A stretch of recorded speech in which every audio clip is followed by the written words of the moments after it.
Hello and welcome back. You know, as I said before, there's a lot of things that are going on with that 100 million people over the age of 50. If you're like me, I'm in my early 50s. I have 5 brothers and sisters.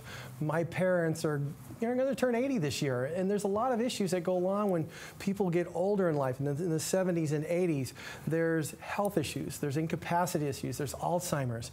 And how do you deal with it as a family, as a caregiver?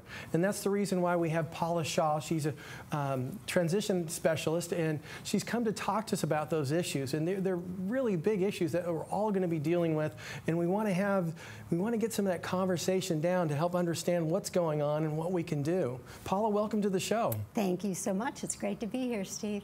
Now, the big question that I have is, you know what?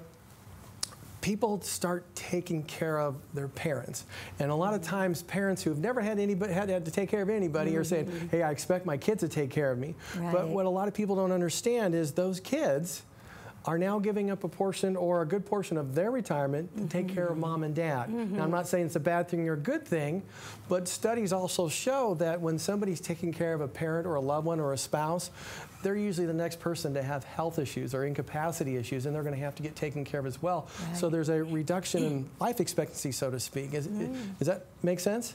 Makes total sense. I mean, there are a lot of pros and cons to taking care of that elderly parent. On the one hand, it can be a great bonding experience. You know, there can be time for those conversations that maybe you never got to have before. It's also a way of being assured that your parent or whoever it is you're caring for is getting quality care because you love them and you know you're going to give them quality care. And it can be cost effective. It certainly is going to cost less than having them in a facility or having somebody take care full time. However, on the downside, it sucks up your life. I mean, it's a huge, huge commitment. It takes a lot of time. A lot of times people who are caregivers get so into the caregiving, they forget to take care of themselves. And let's don't forget that while you're taking care of this person, you're also a griever a lot of the time because you're now watching this person decompensate or perhaps even die. And you're dealing with your own feelings of losing that person and losing that relationship.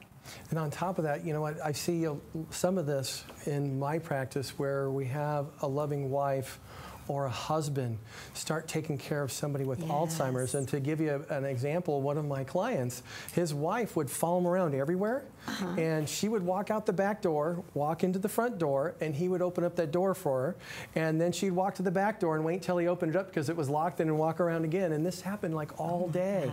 And the stress that he had, because he was I want to put it right. He was dealing with a 2- or 3-year-old again that didn't know where she was except for with he was around. Otherwise, she got afraid and scared and acted out. So it was really tough. Wow.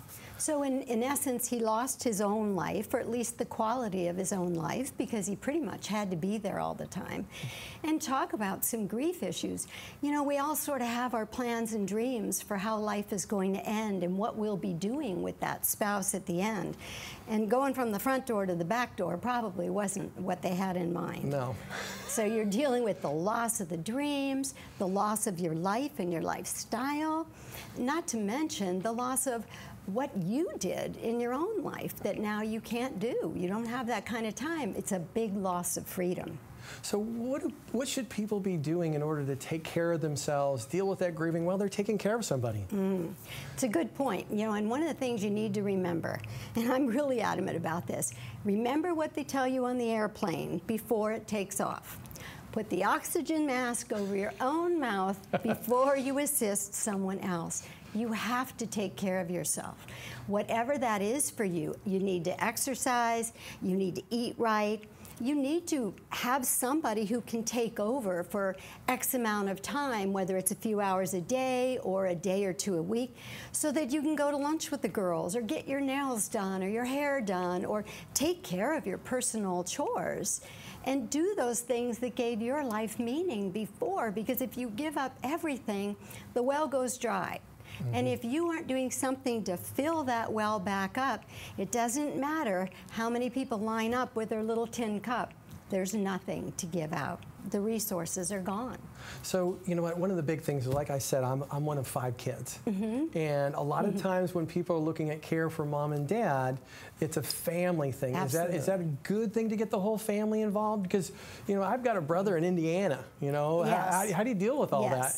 You know, I think it's critical, because I can't tell you how many sessions I've done where the person sitting with me is saying, I'm so upset. I got stuck with everything. You know, they're out of state, or they have a really busy job, so they feel like they shouldn't be participating. I think even if they are out of state, they should participate financially so that this caregiver can bring somebody in to relieve them. There needs to be family discussion and decisions about how to handle things, and to know when more professional help is needed, because that does happen too. Yeah, I also seen a lot of animosity between the family members that are not in town. And for some reason, when mom or dad passes away and there's a separation of assets, they feel for some reason they're entitled to their share, even though they didn't contribute to anything. Right. And they just, you know, hey, thank you. You did that. That was your job to do. Yeah. But you know, it's really interesting. How's the best way to talk about those things? What's the steps somebody should take? Well, you know, I think it would be a great idea to have a professional like yourself, or somebody on your team that handles that kind of thing, to guide people with what are the things we need to look at here. What are the particulars of the care? What kind of care needs to be given? Because if care gets to a level where somebody with training really should be on board, you know, that should be one of the family decisions, because you may have the most wonderful determination and the most wonderful goodwill toward that parent. But if you're not competent, or if you're a small person like myself and that parent is overweight, or a big person and you really can't safely help them in the tub or from the bed to the chair, it's time to bring in a professional. So in other words, it's a reality check for everybody that's involved. Yes. And it does make sense to have a professional, either somebody like yourself, or as a financial person says, you need to look at this, this, this, and this when you're dealing with that care, because there's finances involved, there's caregiving involved, there's the relief of that person giving the care involved. So that means if it's a family member, hey, somebody's got to come in while they want to go on vacation, that type of thing. Yes, absolutely. They need to still have a life, even though they're being a caregiver. I think the mantra of any caregiver should be, self-care is not selfish. That's true. It's critical.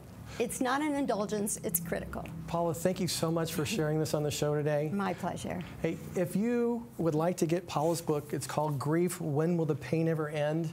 It's a great book about transitions, whether you're, lost a loved one or dealing with something like we just talked about. Stick with us. We're going to be talking to Steve Barlem. He's the Chief Operations Officer of Liv Home, which is Liv Home Solutions Company that, that client I talked about. He actually got to the point where he had to say, hey, I can't handle this anymore, and he ended up putting his wife into a home care facility, and that was his best option as opposed to having somebody come in the home. But a lot of people, like my mom, she wants to be able to remember things, or if she has Alzheimer's, she wants to be able to see something and remember part of her life. And we're going to be talking about that with Steve Ballmer in just a few moments, so stick with us. Wayne will be up right after that.